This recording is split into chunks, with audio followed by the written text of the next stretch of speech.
So hi everyone. We'll wait a few minutes so a few people will arrive. And if Yannick needs to set your background, is it okay, Yannick?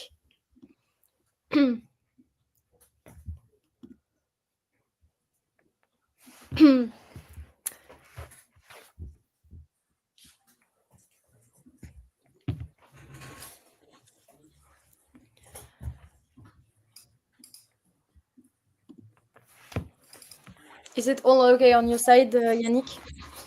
Yeah. So it's Yeah. okay. Don't need any help or anything. I managed to upload it. Now I want to use it. Settings and then the Yeah, background. but it doesn't choose it. So I don't understand why. Anyway, none. I do that again. Okay, it doesn't. Okay. So I think we're going to start the live, and then people will join in. We're not live yet? Sorry. Are we not live yet? We are live, but I'm gonna start explaining the purpose of the live and everything. So, good evening, everyone, and for the ones who are watching now, and for the ones who's gonna watch after, welcome to our first EMA with Ole Jahn, which arrived a few weeks ago. Welcome, Ole. Thank you. So we're so happy to have you with us tonight. And so the goal of this session is to give you an insight into Ole's expertise and his story. Who is he? What is his role within Kepler? So over the next 40 minutes or the next hour, we'll be discovering his experiences, his life, and you can ask questions, of course.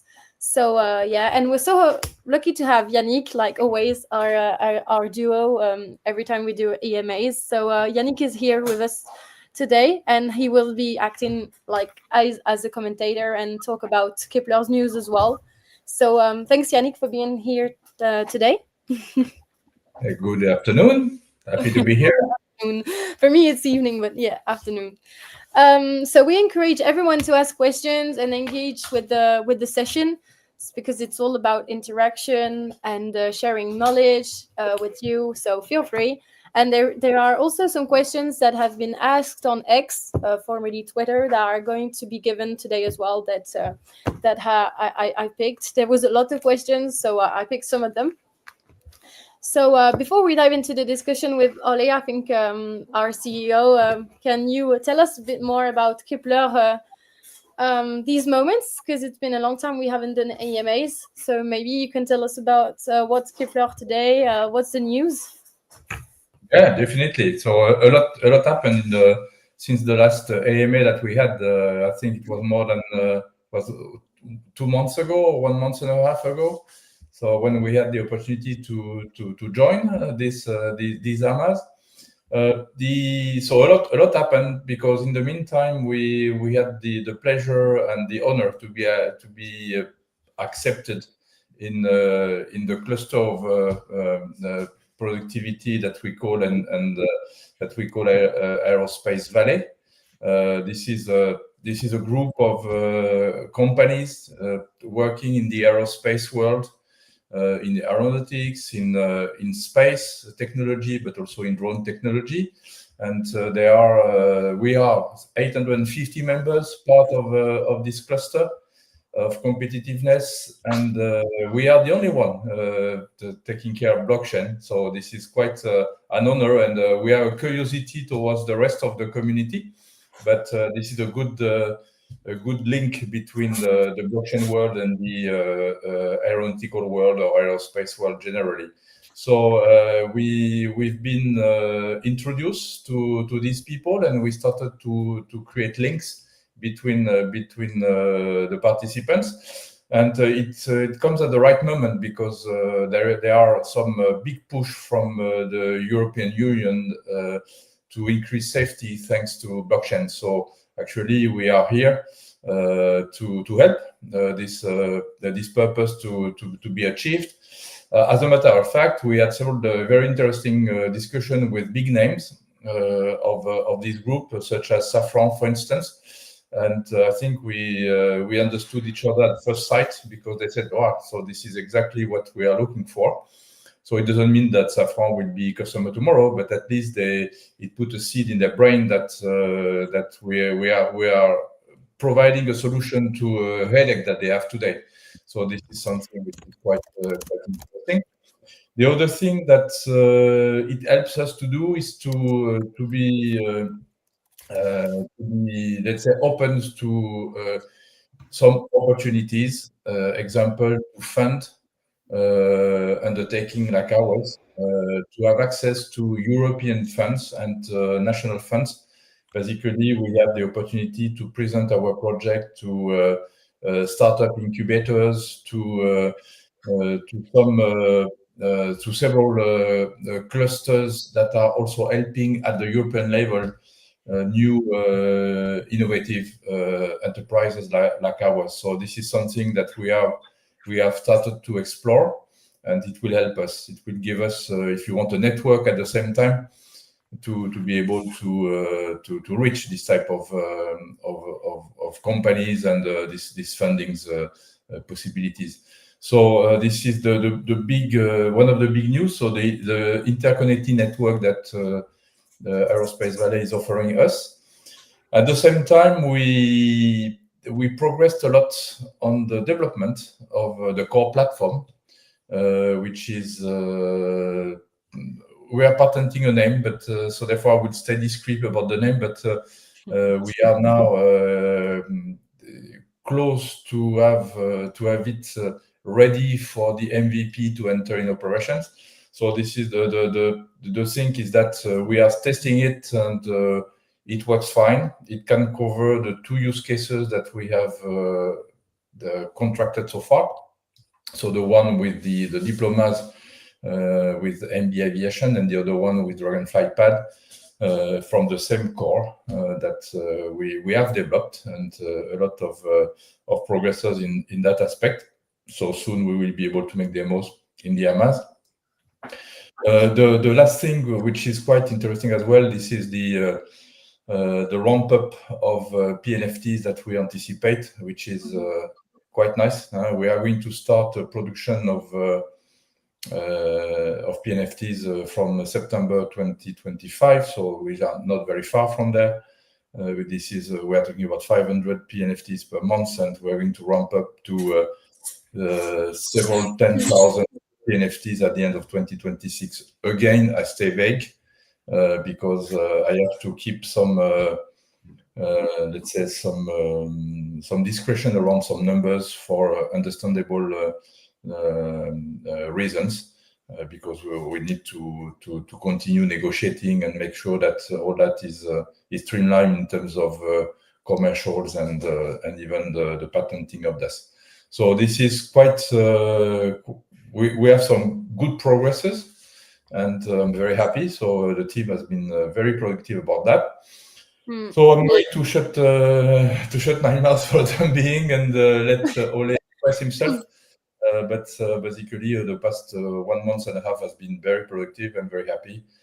This is just a start, and I'm happy to welcome new talents like Ole Jahn as part of the team.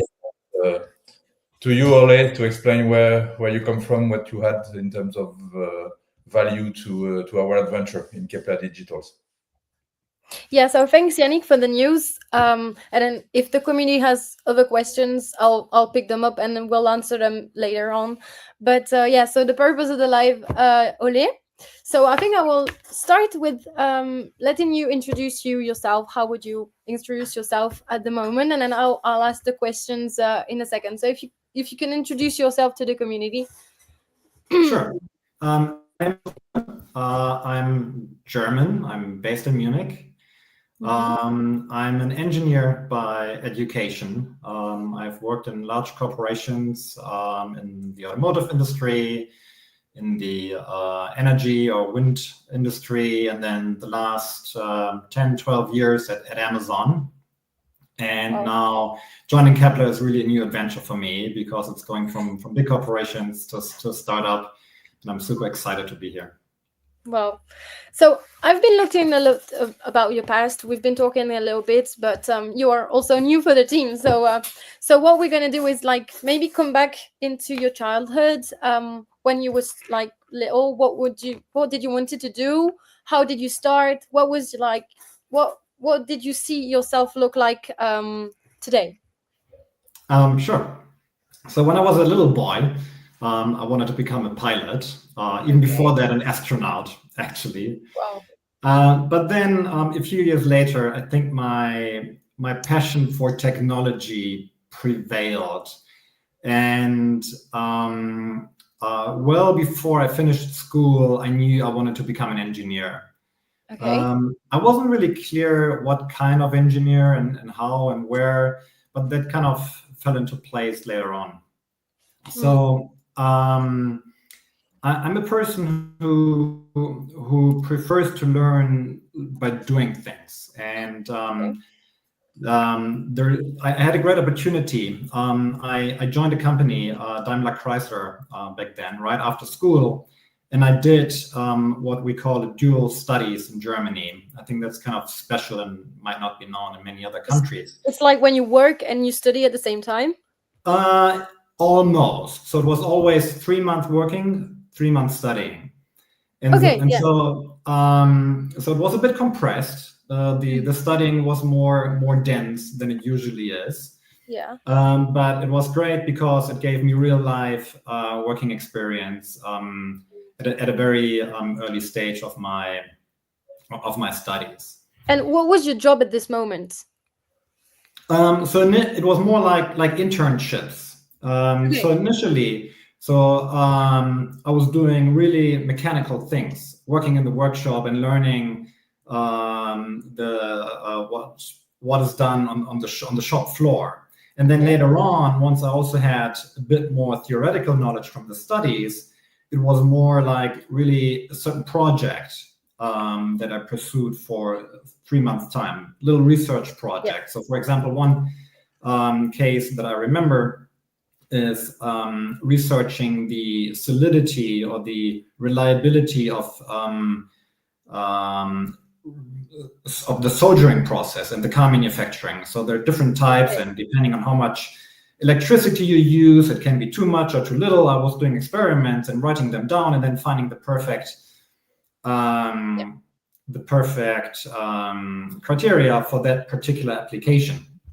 And so when I finished studies, I already had a good deal of real world working experience, which I found super useful. There are different learning types, and I'm the person who really learns the most when being in a real world challenge and trying things out.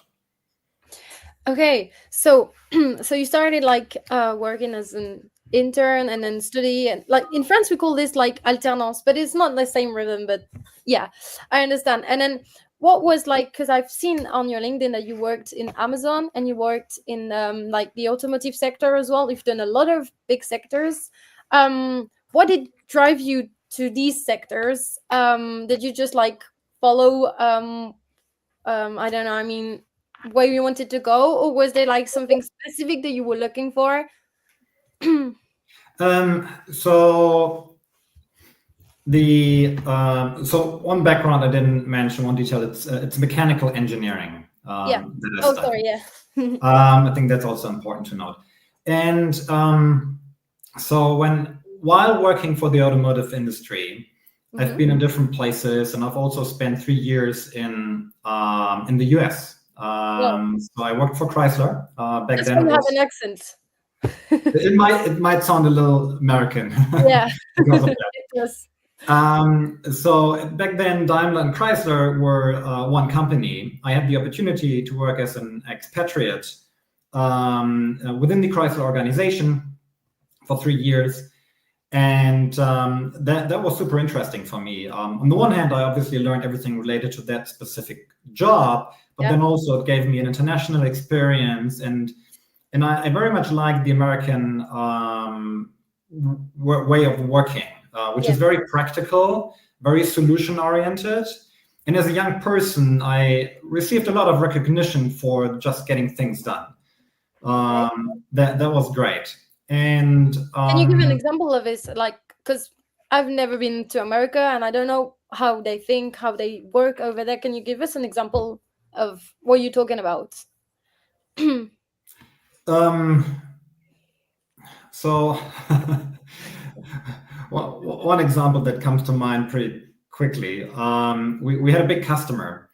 So there's also one of the common threads we might talk about later on, that I've always been in interfaces between customers and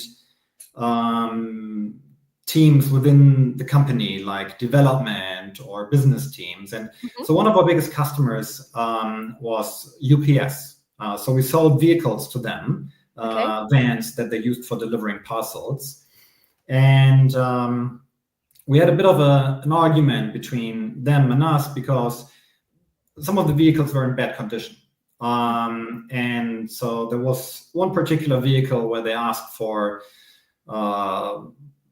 the situation escalated a little bit, and I went there to their destination where they were using the vehicle, and the frame was broken, it was in bad shape, and they were complaining why that was happening.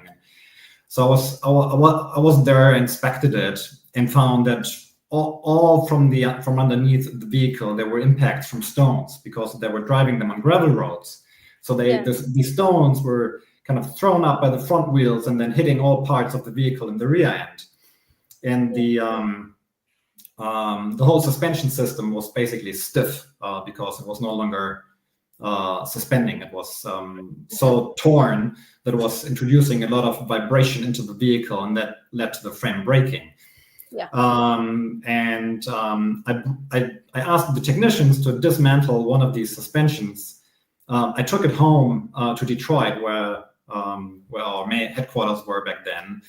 And our sales team was absolutely delighted, because they now could sit down with the UPS sales team, where previously they were just discussing theoretically what the problems were, but neither of the two sides on the table had any real life experience of what was going on. And then with that demonstration, it really helped to kind of settle the argument pretty quickly in our interest. Okay, well, sounds really interesting. And then, so you worked in the automotive sector, and why did you change? Why did you finally went to Amazon? Can you explain us? Well, there was another company in between, and so I think the main driver for me was that the automotive industry is very old. It's 100 years old. Things evolve slowly.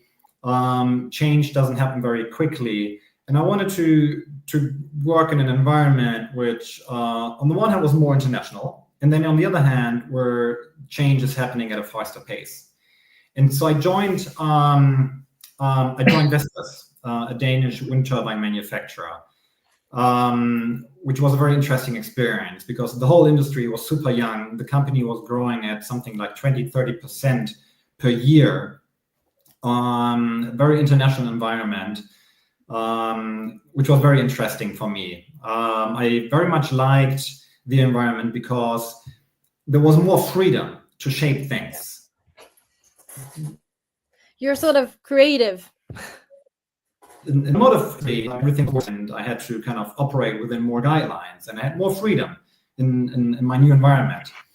That was very interesting. I also have to say it was a bit chaotic at times, so that could be a challenge.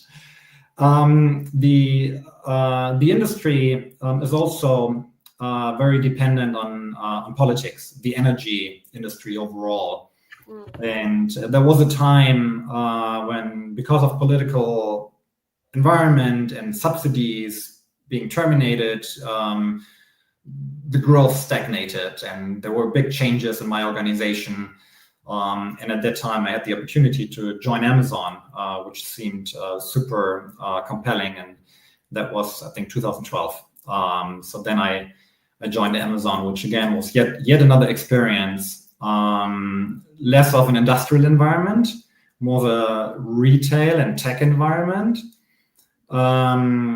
Also, an environment with a lot of growth, but in a more structured way, I would say. I think Amazon has really found a good balance between remaining agile and managing processes which have grown to become very large in a very efficient way. But what was your job exactly at Amazon? So I had different roles at Amazon.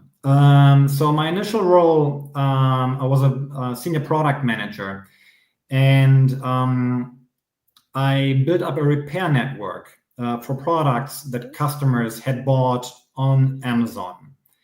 And so before I launched that process, a lot of the products, when they broke, would be sent back, and then in most cases they would go to trash. Yeah.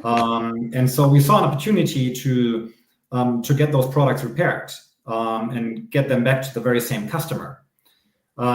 So what I built was initially a German-based repair network, which I then expanded to all of Europe, where the customer could go on the Amazon website, and it was just as easy as sending something back. The customer could say, I have a broken product, and then we would offer, well, do you want to get it repaired and get your personal product back? Especially think about a smartphone. It could be very compelling when you can, or a computer, where you might keep your data and it's not lost. And so I built that process with independent companies. After 4 years, we had about 20 of those. Well, so you were managing all that. Sorry? So you were managing all that. Yes. And I was working with our tech teams so that we could integrate the data flow, so that the customer would not have different websites or different companies to go to understand what the status of the repair is. So we built a tracking tool on the Amazon website where we kind of receive data from these repair vendors, and we updated the customer about here's your shipping label. You just put it on the box. You don't need to worry about where it goes. We'll take care of it in the background. It would be shipped to an external vendor. They would do the repair. In the meantime, we would receive data about product being received, product being repaired, being in transit back to the customer. And then the customer could see all the time what's the estimated time of completion and delivery. And so that was, I think, a big improvement in terms of customer trust, and sustainability, and then also economically it was very efficient, because it's obviously for all of us much better to reuse products which are generally good but just need a repair, as opposed to sounds like you had like lots and lots of experiences. So that's how it leads to my question. So you've been to big companies like Amazon, and then what led you to Kepler? When was the first time that you heard about Kepler? It was last year, rather end of last year. Julian contacted me. Julian Dercy? Julian Dercy, yes. We worked at Amazon together. Okay. And so he contacted me last year, told me about the work he was doing for Kepler, and saying that he thought that I could add value to the company. Okay. And I found that super interesting, because of the technology that Kepler is working on. I think that a lot of change is happening in the world at the moment, and blockchain is one of the key changes that really makes a big difference in how processes work. So being part of that is super exciting for me. Well, did you know about blockchain before? Well, a little bit. So I kind of got involved about 3 years ago into the sound money theory and Bitcoin, and through that I kind of learned about the mechanics behind it and blockchain, but not into the depth that I'm starting to go right now. So I'm still at the surface, I would say, about understanding blockchains. And did you know all about Kepler solves a lot of solutions, like problems, about the aviation industry. Did you know all about these problems, like of counterfeiting and etc. in the aviation industry? No, I didn't know about these problems, but there are a lot of similarities to the automotive industries. So there are the OEMs, the original equipment manufacturers, who design and manufacture a product which is then used. It needs to be maintained. It needs new parts. There is a certain need to kind of track the maintenance. Parts is different. I'm learning that right now, that there are obviously a lot of differences also. But as I learn about the aviation industry, I also see a lot of similarities. Similarities to what? To the automotive industry. Yeah. So one thing, when I reflected upon my my previous roles in the automotive industry, there is one that stood out where I thought this is really something where blockchain can make a big difference. It's recalls. So there was a time when I was responsible for managing the recalls within the Mercedes-Benz van organization. So in this recall process, the manufacturer needs to reach out to its customers operating its product and make sure that they get something done that they believe is either a safety risk or could result in a unreliable product. And it's a very messy process because the OEM often doesn't know where the product is. Sometimes there are changes because parts of the product have already been replaced previously. And then there also needs to be a feedback loop so that both the OEM as well as overseeing authorities know what the status is. And I think that's a perfect application for blockchain, both in the automotive industry as well as in aviation. So I reached out to Yannick and the team and kind of said, hey, isn't that something we should look into? And now we're actually working on it. I'm in the process of better understanding how the details work in the aviation industry, and we're building kind of the designing what we would need to build to satisfy those needs. Maybe a few comments about that. So definitely, Ole. So OEM, so original equipment manufacturers. So the issue of counterfeiting we observe in automotive industry.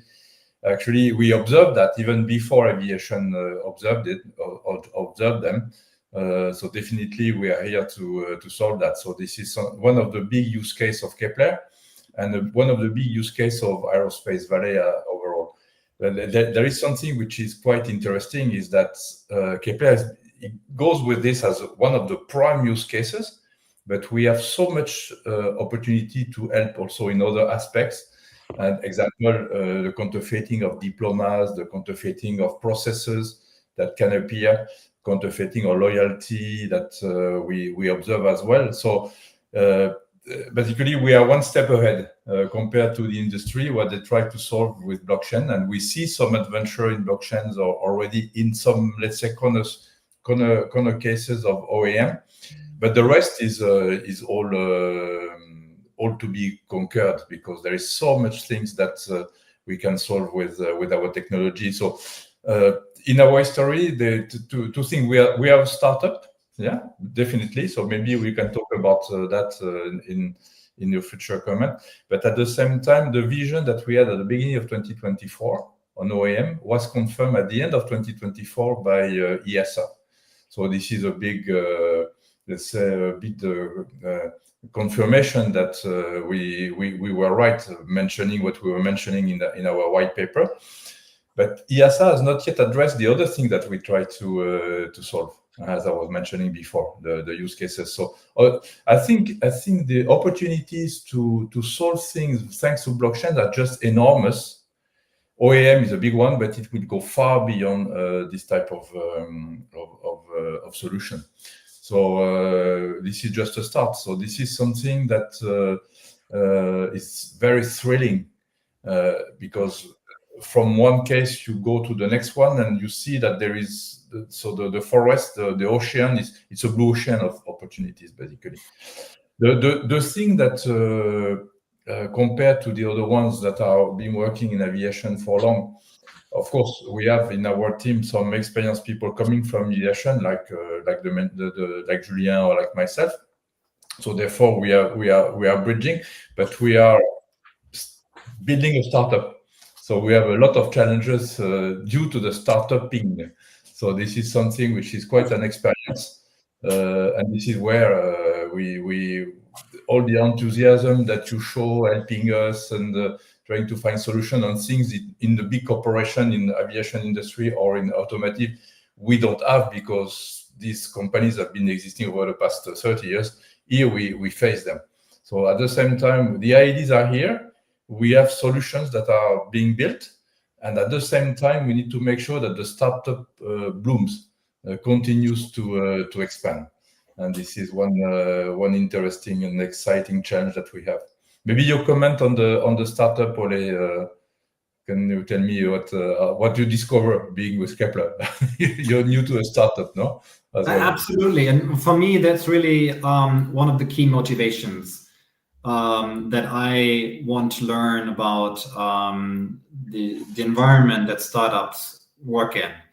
And what I find is a particular strength of this startup compared to my expectations, rather than my experience at startups, is the strength of the team and the knowledge. And so you, Yannick, have collected a team of people who bring both a lot of drive and passion, but then also really key experience, which I think sets Kepler apart from many other startups.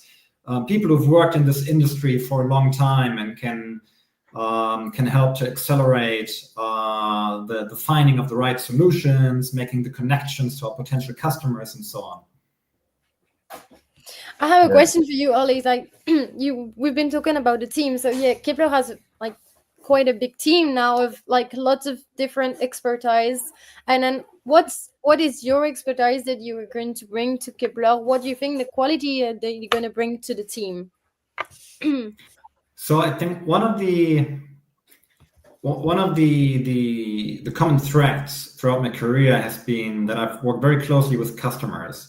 And I've always advocated on behalf of customers, building bridges between internal teams like development teams, business teams, and the needs of the customers.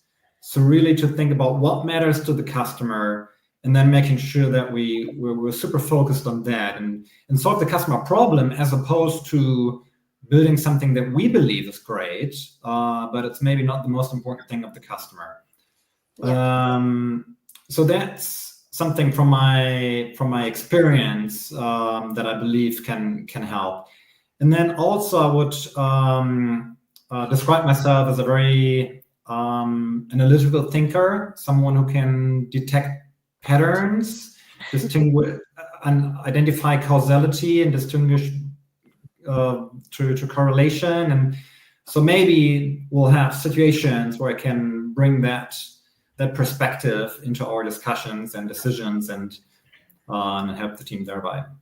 But then also, I have to say, I'm still in that phase where I'm kind of finding my place and where I can best add value.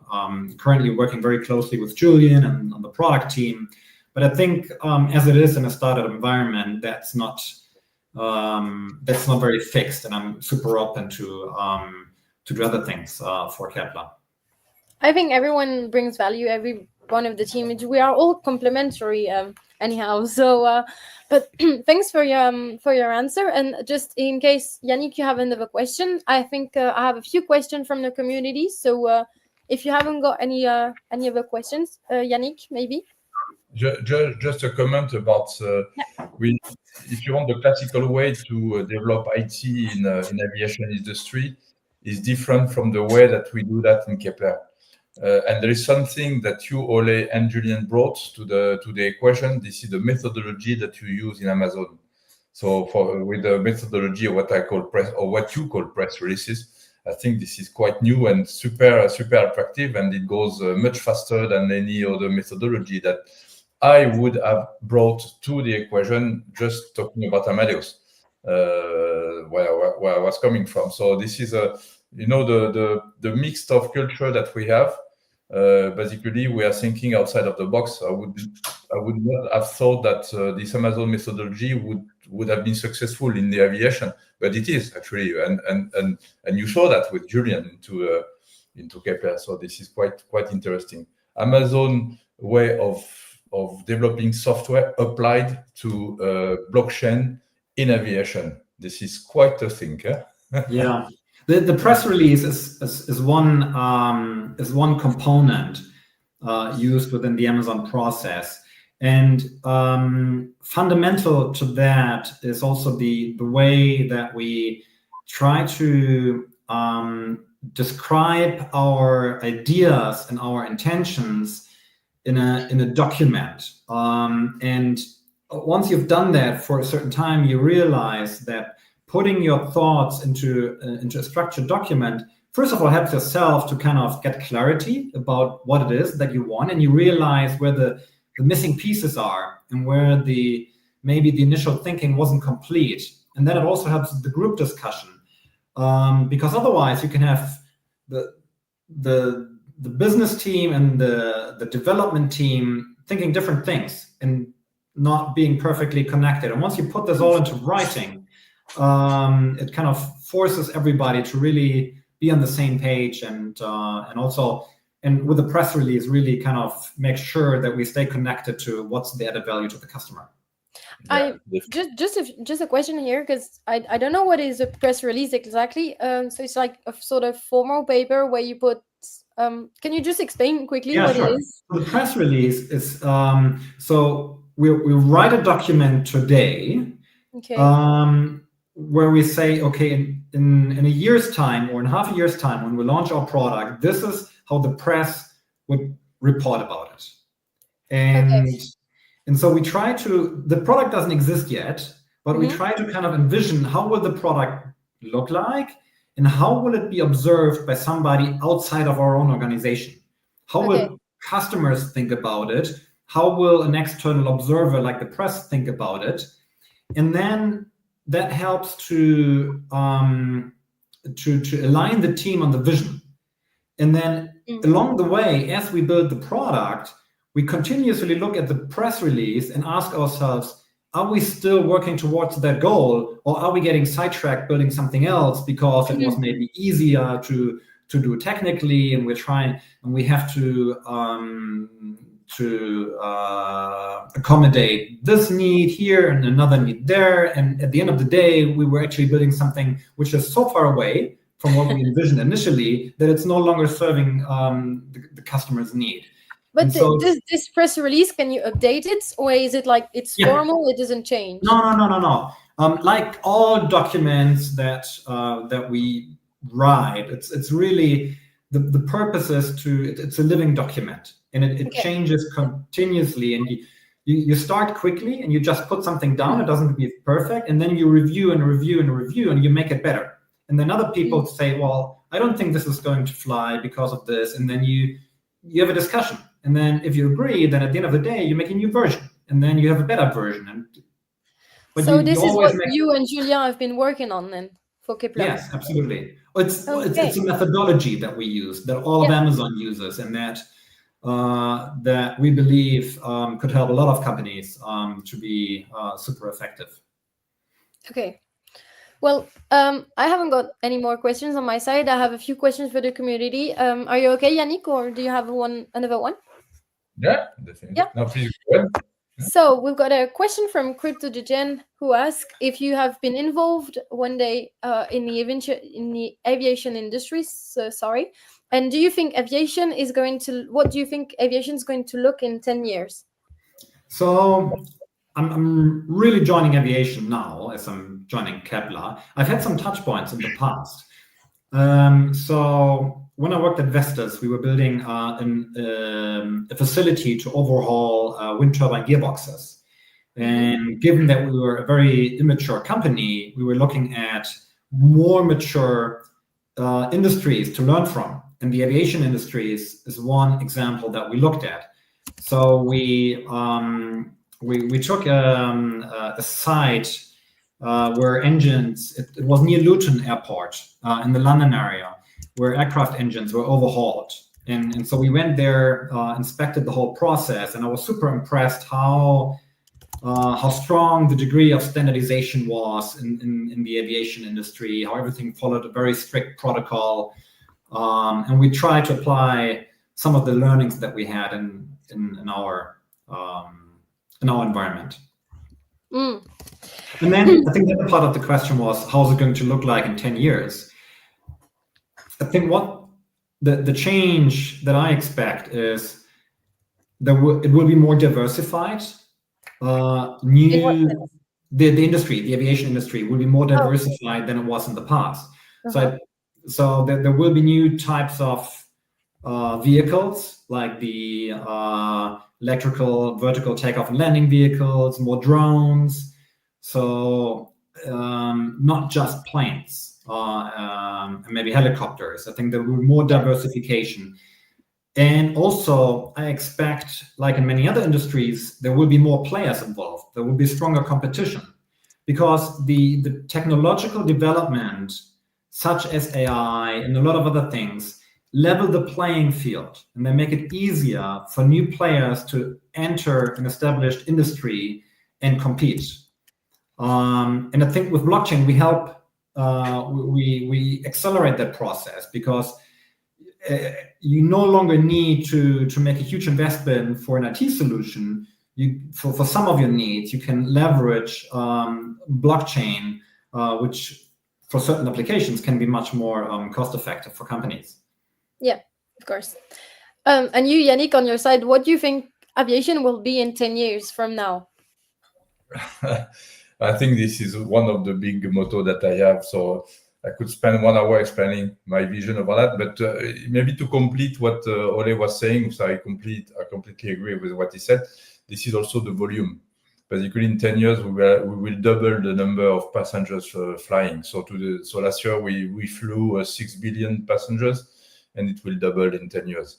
So for several reasons. First of all, the world population will continue to grow, and the wealth of this population will also increase. The middle class will increase, and therefore they will fly more. So basically, we need to make sure that every vehicle which is above our head is fully secure. And blockchain is definitely one solution, if not the solution to that. You add 2 other layers of aviation. So Ole mentioned drones and eVTOLs. They will superpose to the doubling of classical aviation. What I was mentioning is just classical aviation doubling. Yeah. So therefore, the solutions to be completely traceable, secure, making sure nobody is going to squeeze in because they sniff money via counterfeiting. We need to exclude that from this growth. So for me, this is one of the main things. We will have to cater with big volumes, and this is a challenge. So you think eVTOLs will be in 10 years will be implanted more? Oh yeah, and they start to fly already. Yeah, so there are some trials over the Potomac River in the US. The Chinese are doing that as well, fully automated this year. So they will have their certification to fly imminently. In the UAE, they will start flying earlier than in Europe. But so it's not a matter of technology; it's a matter of authorization to fly. So in 10 years, we'll be having like air taxi and things like that.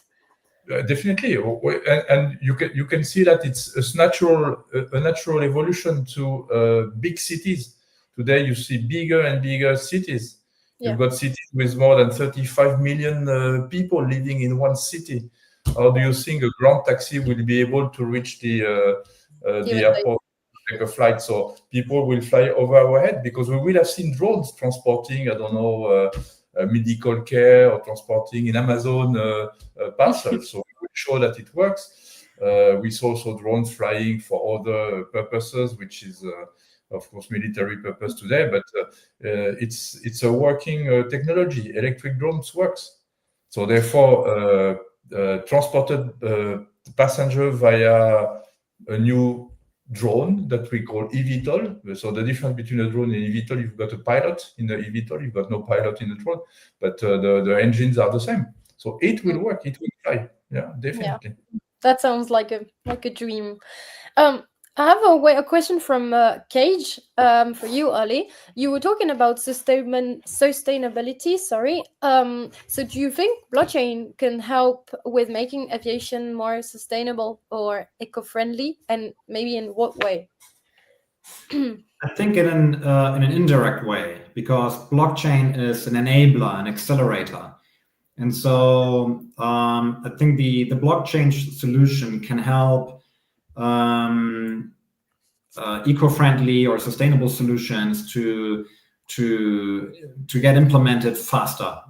So just take the drone example, which might substitute. So the delivery drone might substitute a vehicle which runs on fuel in some cases, and by enabling these processes to really get rolled out faster, and by lowering the cost and the barrier of entry for these new processes, new products, new companies, I think that blockchain can play a role in this. Yeah. So I have like one last question from Stusel, and then after I have another one for Yannick. So for you, as Kepler is expanding at the moment, what do you think is the biggest challenge they're gonna face as you just becoming a company? So you have sort of objective eye on it. What do you think is the biggest challenge for the growth of Kepler? Maybe tech issues, regulatory stuff, or industry-wide concerns? So at the moment, we're introducing kind of isolated solutions. So for certain players in the industry, but the long-term vision is to build more of an ecosystem where a lot of our customers will use the blockchain, and there will be interdependencies between the data that they put on the blockchain. And so initially, I think we can go fast by finding small companies that have a benefit of using blockchain and that are agile and nimble enough to kind of introduce that quickly. But in order to build that bigger ecosystem, I think at one time we kind of need to also convince the big players, the airlines, the OEMs. And I think on the one hand, they are probably not as fast in changing their ways of working. And then also there can be other interests involved. So I think that'll be a critical step for Kepler, which I expect will be challenging. Well, that's what we started to do by joining Aerospace Valley, which is one big step. As we did a presentation in front of the members. So yeah, we're starting to get in there. We've got a few discussion as well with some big players. So Kepler is getting there. So just my last question before we wrap up the live is for Yannick. Most of the community is asking about Avia, because Avia is showing some difficulties, like as you can see, the overall crypto markets. But the question is, if the market flips bullish, what do you think the attention will pick up fast or not? It will basically Avia will follow the success of Kepler.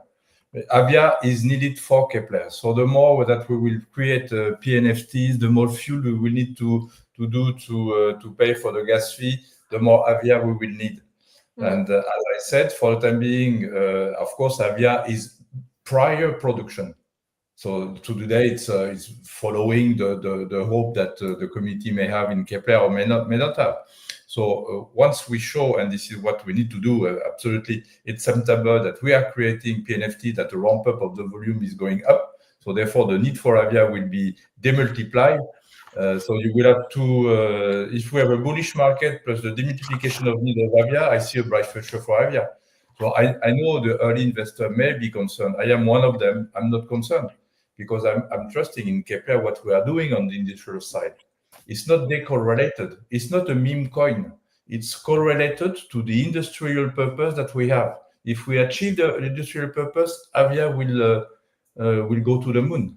Yeah. So it may take a little bit more time than people would think after 3 months that we will multiply by 10 the price of the Avia. It has never been what I thought.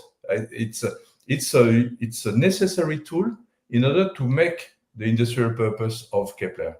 And we will see in September what type of impact it has on Avia. If before the bullish market is coming back with an AVAX who is going to the roof, we will see Avia multiplied by 3, even if we have not achieved the first PNFT in production. So this is very, very important to understand. This is correlated. Now we have a plan for Kepler over 24 months with a very nice plan, which is recognized as solid. I still continue to solidify it. The fact that we are signing contracts and we are discussing with an O&M at the moment, we have 2 contracts which are already secured. So therefore should be, let's say, at least more than a hope, a guarantee that Avia will be useful for that. So this is you can believe me or not, audience, but just for me, this is link destiny between Avia and the industrial purpose of Kepler. It's a game of patience. And this is the case. So blockchain needs cryptos. Cryptos need successor in blockchain. When you are not a meme coin, this is why a real world asset crypto is. So RWA, they are utility token to achieve a purpose. Yeah. And Kepler is achieving his, and we are growing a lot. So stay aware and stay on our accounts. We'll let you know all about the news. And I think it's been now 50 minutes, so I think we're gonna wrap this CMA with Ole tonight. So a huge thank you to you, Ole, for being there and sharing your story with us. It was a great pleasure. Thank you for having me. And thanks also, Yannick, for your comments, and of course for the news and for all your expertise around the aviation industry and around Kepler. It was a pleasure as well. Thank you. And so, of course, thank you everyone to join us today, and people that are going to listen probably tonight or tomorrow if they have the time. We'll maybe write, it's not maybe, we'll write an article about the CMA as well. So if people likes to read, we will make an article. So if it's easier for you. So if you have more questions as well, feel free to reach out on our social media. Of course, I'll be there to answer it, and then Yannick as well. The team is here to answer your question. The AMA will be transcripts, and we'll make a blog article. So you will be able to catch up. So have a great evening, Yannick and Ole and everyone, and hope to see you soon. Thank you. Thank you, Melodie.